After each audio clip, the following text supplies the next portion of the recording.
Hi, good day to each and everyone. My name is Abigail Ann Balandres. So our topic for today is all about verbals. All about verbals.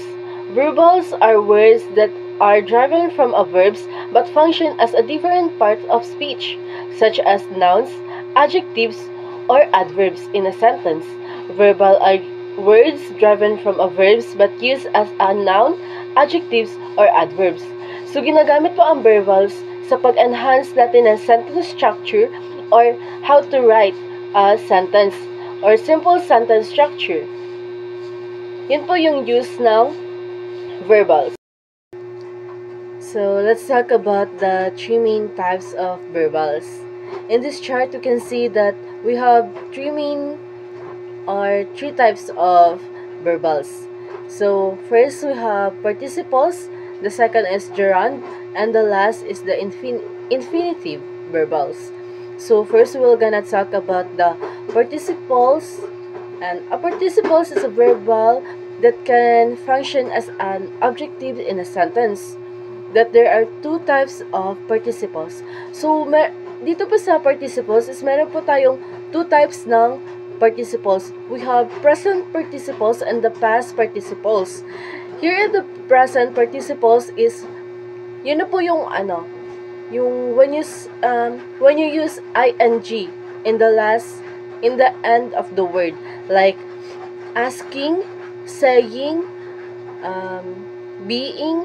Yun po yung sa present participles, and yung sa second naman po ng participles is the past participles, which is yun na po yung may ed sa dulo, yung ended.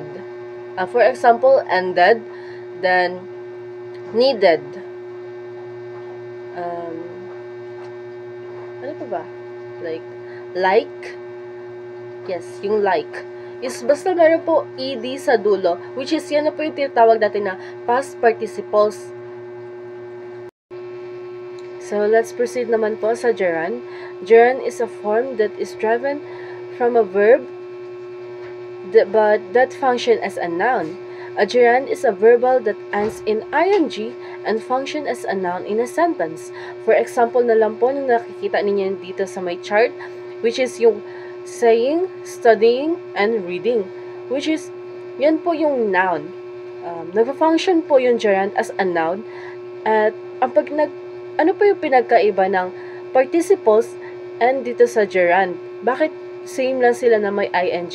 Which is, ang participles naman po ay sa past participles naman po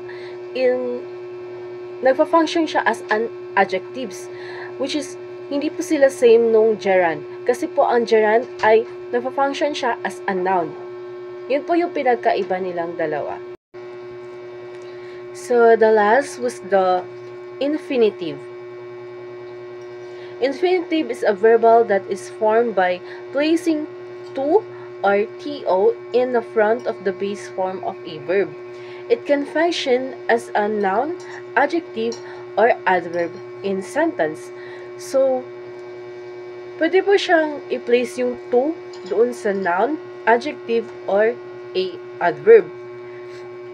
For example na lang po nakikita ninyo dito sa my chart is yung to play and to watch. So, that's all. Thank you.